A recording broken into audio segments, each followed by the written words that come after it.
గురుభ్యో నమః. నా పేరు మహేష్ అండి.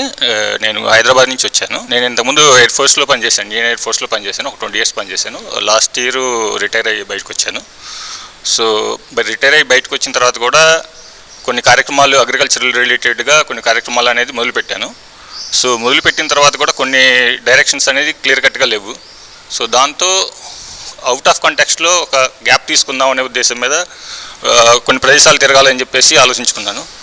ఈ సందర్భంగా మా వన్ ఆఫ్ రిలేటివ్ ద్వారా క్రియాయోగం ఇక్కడ ఒక ఆశ్రమంలో, గోకులాశ్రమంలో జరుగుతుందని చెప్పేసి విన్నాను నేను. సో ఇక్కడికి వచ్చినప్పుడు అంటే చెప్పాలంటే ఒక బ్లాంక్గానే వచ్చాను. అసలు ఏందనేది ఇంతకుముందు నేను యోగా ఇవన్నీ కూడా చేశా కానీ, అంటే ప్రాణాయామం ఇవన్నీ కూడా కొంత చేసినా కానీ, సో ఇక్కడికి వచ్చిన తర్వాత ఇది ఓన్లీ ఫిజికల్ ఎక్సర్సైజ్ ఒకటే కాదు, క్రియాయోగం అంటే internal energy plus exercise, body exercise, ఈ రెండింటి కాంబినేషన్లో ఉందని చెప్పేసి మాత్రం తెలుసుకున్నాను. దీంతోపాటు ఎయిర్ ఫోర్స్లో ఉన్నప్పుడు కొన్ని మెడికల్ ఇష్యూస్ కూడా ఉన్నాయి. సో ఇవన్నీ స్టార్టింగ్ ఫస్ట్ డే జరిగినప్పుడు కొంచెం ఫ్లెక్సిబిలిటీ అనేది తగ్గింది, కొంచెం డిఫరెన్స్ అనేది కనపడింది. బట్ డే 1 నుంచి డే 5కి నేను కంపారిజన్ చేసుకున్నప్పుడు బాడీలో ఫ్లెక్సిబిలిటీ అనేది వచ్చింది.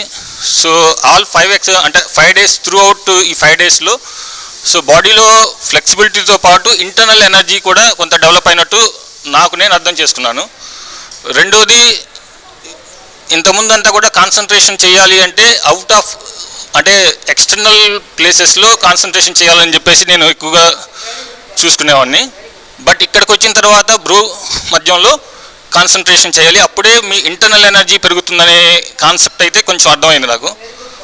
సో అంటే ఫ్లెక్సిబిలిటీ పరంగా చూసుకుంటే నాకు నేను పర్సంటేజ్ పరంగా క్యాలిక్యులేట్ చేసుకుంటే ఇంతకుముందు మీద ఒక 20 to 25% ఇంప్రూవ్ అయింది. బట్ ఇది కంటిన్యూ చేస్తే డెఫినెట్గా ఇంకొంచెం ఫ్లెక్సిబిలిటీ అనేది అది 100% రీచ్ అవుతుందని బలంగా నమ్ముతున్నాను. ఈ అవకాశం కల్పించిన గురువులకి నమస్కారం. Thank you very much.